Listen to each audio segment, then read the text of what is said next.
Biko, I have worked for months without pay.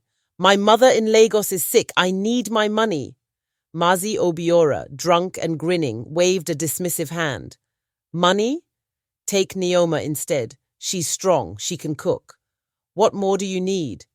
Neoma's breath caught. The broom slipped from her fingers. Papa! Biko nu! His slap cut her plea short. Silence! You should be grateful someone wants you. In the small village of Umuoji, where the red earth stained bare feet and the scent of burning firewood filled the air, lived a young woman named Neoma.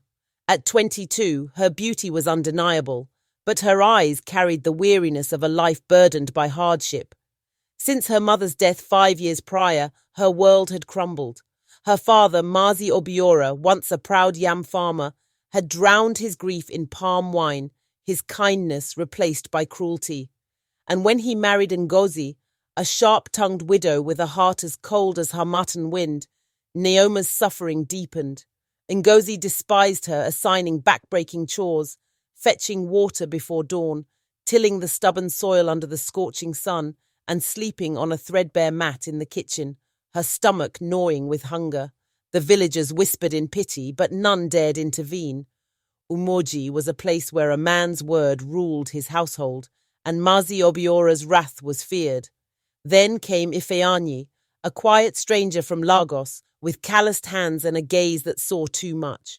He had worked Mazi Obiora's farm for months, clearing thickets, planting cassava, and hauling heavy baskets to the market, only to be met with empty promises of payment. One evening, as the sun bled into the horizon, Ifeanyi confronted Mazi Obiora. Biko, I have worked for months without pay. My mother in Lagos is sick. I need my money. Mazi Obiora, drunk and grinning, waved a dismissive hand. Money? Take Neoma instead. She's strong. She can cook. What more do you need? Neoma's breath caught. The broom slipped from her fingers. Papa, Biko nu! His slap cut her plea short. Silence! You should be grateful someone wants you. Ngozi smirked, folding her arms. Let her go. One less mouth to feed. Trembling, Neoma packed her meager belongings into a faded nylon bag. No prayers were said. No goodbyes were whispered. Only her little half-brother, Chigozi, stood at the edge of the compound, tears streaking his dusty cheeks as he waved. Ifeanyi led her away, his silence heavy. The bus ride to Lagos was long, the hum of the engine drowning her quiet sobs. She stared out the window, watching the familiar thatched roofs and towering iroko trees fade into a blur of unfamiliar buildings, honking cars, and streets pulsing with life. Loud, chaotic, overwhelming. Ifeanyi's home, a modest boys' quarters behind a sprawling mansion, was her first glimpse of safety. The room was small but clean, with a real bed and a door that locked. This is yours, he said. Rest. Tomorrow you meet Madame Adaize. Neoma hesitated. Who is she? Ifeanyi's lips curved slightly. The woman who owns this place, and my mother. The next morning, Madame Adaize, a regal woman draped in expensive George fabric, studied Neoma with piercing eyes. She placed a collar nut between them. Break it! Neoma's hand shook, but she split it perfectly, 4 lobes as tradition demanded. Madame Adaize smiled. Good. You know respect. She offered her a job as a cook in the main house, and Neoma, desperate for purpose, accepted. But peace was short-lived. Chukwabuka, Ifeanyi's arrogant younger brother, watched her with predatory interest. You're wasted here, he murmured one day, cornering her in the kitchen. I can give you more: money, travel, a life. Neoma stiffened. I am content, he laughed. Content with poverty? My brother has nothing. She met his gaze. He has honor. That's enough. When Madame Adaize later suggested Neoma consider her son's offer, the betrayal stung. You want me to trade my dignity for comfort? Neoma's voice was steel. No, Mama.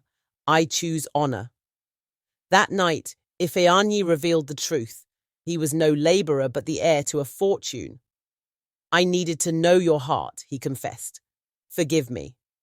Neoma's resilience bore fruit.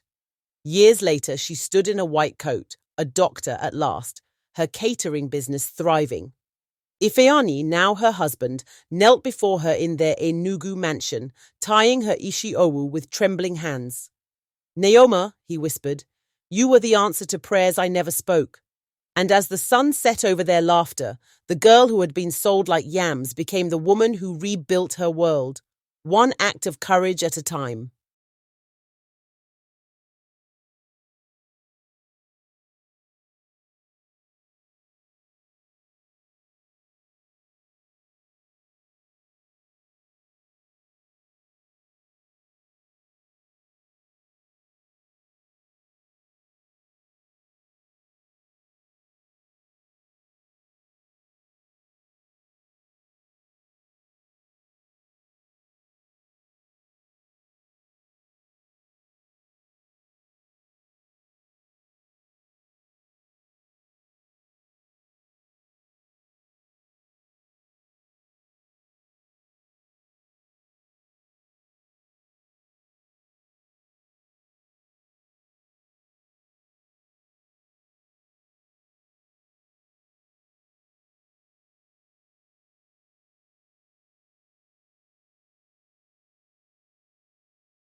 Lagos was a beast.